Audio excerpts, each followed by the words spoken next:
नुकसान बाहरी व्यक्ति के कारण होता है या अंदर जो मन में भाव चल रहे होते हैं उसके कारण? प्रस्तुत है जेलर पुस्तक का एपिसोड 33। धूम्रपान के शौकीन एक व्यक्ति ने खत्म हो रही सिगरेट को बिना बुझाए ही दूर फेंक दिया। जलती हुई सिगरेट रुई के गोडाउन में जा गिरी। देखते ही देखते रुई ने आग पकड़ ली। पूरा गोडाउन जलकर साफ। लगभग 50 लाख रुपयों का नुकसान हुआ। परंतु गोडाउन के मालिक ने इस धूम्रपान के शौकीन व्यक्ति की हरकत देख ली थी, इसलिए कोर्ट में अपने नुकसान का मुआवजा पाने के लिए केस दाखिल किया। धूम्रपान के व्यसनी को आरोपी के कटघरे में खड़ा किया गया। उसे प्रश्न पूछा गया कि क्या तुम उस समय धूम्रपान करते हुए जा रहे थे? उसने कहा, हाँ जी। आखिर जलती हुई सिगरेट तुमने कहीं फेंकी थी? उसने कहा, जी हाँ नामदार।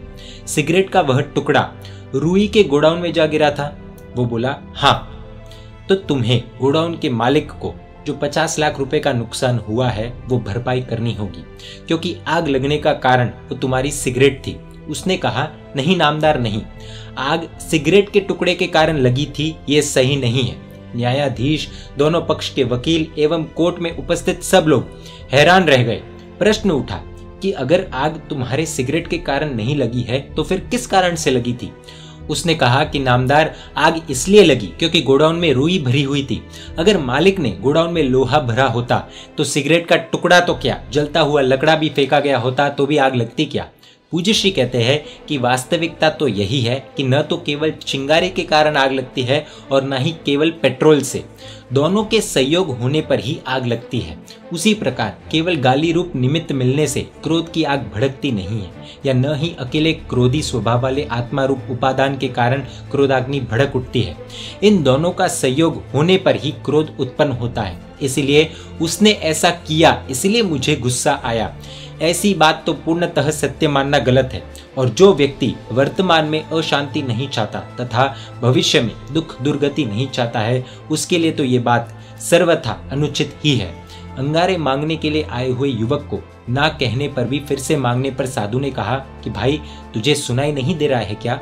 हमने एक बार तो कहा कि आग बुझ गई है। इतना कहने पर भी युवक ने फिर से मांगी। अब साधु को बुरा लगा और बोले, क्यों हट कर रहे हो? युवक ने कहा कि स्वामी जी असत्य बोल रहे हैं, राख के नीचे दबी हुई आग स्पष्ट दिखाई दे रही है। वो साधु ने कहा कि तू तो बड़ा ढीठ लगता है, स्पष्ट कहा कि आग नहीं है फिर भी मांगता रहता है। शब्दों में उनका क्रोध स्पष्ट झलक रहा था। युवक ने फिर कहा कि मेरी अपनी आंखों से धुआं देख रहा हूँ स्वामी जी, और आप ना क्यों कह रहे हो? युवक के मुंह से ये शब्द सुनते ही साधु ने अपना चिमटा उठाया और युवक की ओर झपटा। युवक ने उसी स्वस्थता के साथ कहा कि अब तो आपकी आग से चिंगारी भी निकलने लगी है। अगर आपके पास आग होती ही नहीं तो ये संभव कैसे होता?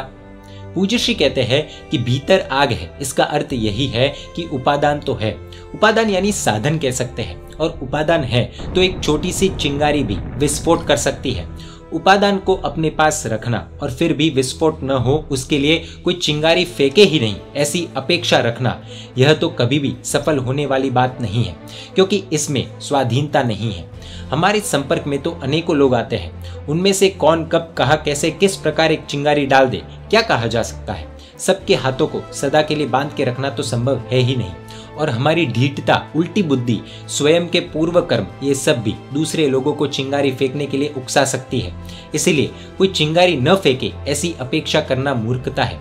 अगर विस्फोट होने नहीं देना है तो उपादान को ही दूर कर देना चाहिए, यानी कि अपनी आत्मा को ही इस प्रकार तैयार कर देना चाहिए कि कोई अपशब्द कहे या कुछ भी करे, क्रोध की आग उत्पन्न ही न हो। अरे क्रोध की आग तो क्या, उसके विपरीत हृदय में शत्रु के प्रति भी प्रीति और करुणा की ही धारा प्रवाहित होती रहे। एक प्रश्न उठता है कि प्रभु महावीर तो 2600 साल पहले जा चुके हैं, अब 5वां आरा चल रहा है, चारों तरफ लोग मूर्ख बनाने के लिए, लूटने के लिए तैयार बैठे हैं। ऐसे विकट समय में भोला भाला बनकर जिंदगी जिएंगे तो क्या ये मूर्खता नहीं होगी? इसका उत्तर प्राप्त करने के लिए हमें एपिसोड 34 का इंतजार करना होगा। Jailer book is now available in 6 languages: English, Hindi, Kannada, Tamil, Marathi, Gujarati. इस life changing motivational inspirational jailer book को hridayodgar.com वेबसाइट से प्राप्त कर सकते हैं। www.hrudayodgar.com। फीडबैक के लिए या अधिक जानकारी के लिए इस ईमेल पर अथवा इस कॉन्टैक्ट नंबर पर भी संपर्क कर सकते हैं। जैन मीडिया पर ऐसे वीडियोस आते रहेंगे।